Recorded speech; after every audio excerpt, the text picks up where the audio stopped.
Now I want to talk to you about domestic violence. Domestic violence is when you threaten, when you intimidate, when you abuse, misuse, and harm your mate. It can be a woman who is overbearing, arrogant, violent, and etc. Or it can be a man who have those same characteristics. Most of the time, though, it's men. Somehow, men in this country seem to think that they have a right to dominate, control, misuse, and abuse their women. Now, I don't understand that. I don't understand that. And here's what I'm going to deal with right up front, because I hear a lot of people talking about this. Well, if he watched his family in an abusive relationship, well, then he'll come up most likely to be violent and be abusive to his mate too. Bull. Absolutely bull. And you know what the rest of it is. You got a 50% chance, even if you accept the theories and philosophies that I just alluded to, you have a 50-50 chance to go the other way and declare that never in your lifetime will you misuse or abuse a female or a child. Now, I'm not talking about whipping a child's behind when a child does something he or she does not have any business.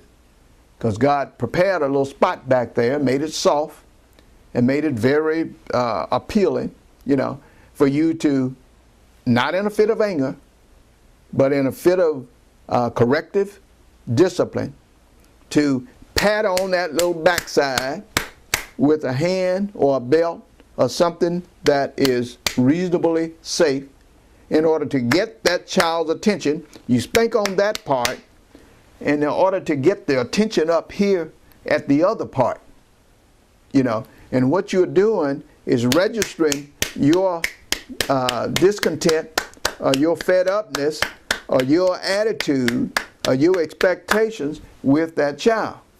Now, if that child listened to you and didn't hear you before, if you're talking to him and telling him all that you've told him, like my grandmama used to do me and like I have done all of my children, and then you entertain that child on one end, but yet talk to that child on the other end, most likely that child is going to get the message. And it doesn't always have to be a spanking, really. It can be just any kind of little uncomfortable thing. I had a little thing with my youngest boy named Michael, and I think all Michaels must be half crazy or something when they are coming up, you know, from 2 years old up to about 15 or something. Because this boy was hard-headed. You know, he was plumb hard-headed.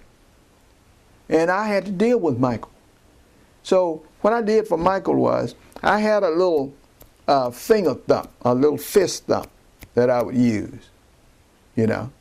And he'd get all huffy and get a little attitude and knots come into his face, you know. And I'd say, let me see your fist, man. And I'd thump him on his knuckles a couple of times. And that became a very nauseating thing for me. He didn't like that. So we was in church or something, he was acting up. I would just do like this, you know, telling him, let me see your fist. And whatever that behavior was, it straightened up. Like right now, I sure enough don't want my daddy sitting up here thumping on my hands in front of these people, you know, putting my business in the street.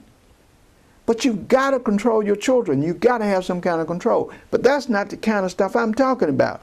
I'm talking about having a grown adult woman or a teenage girlfriend that you have adopted some notion that you have the power to control that person and make that person be what you want them to be, act like you want them to act, submit to you when you want them to submit, and if they don't, you either threaten them or you hit them upside their head or you do something else to them that is just as devastating.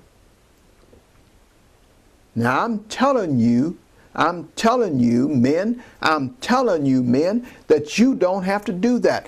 My father beat my mother all the time when I was a little bitty boy, up to about 4.5 to 5 years old, when I left them to go live with my grandparents. But when I came out on the other end, it wasn't about being violent toward no women. I declared that I would never, ever be as ignorant as my daddy was. And I even went through a hate-filled period with my daddy, you know. I was 20 years old before I stopped hating him for the kinds of things that I saw him do. But it wasn't that I had to be like him. I had to beat my wife like him. It was like I would never in my life raise my hand to assault a woman.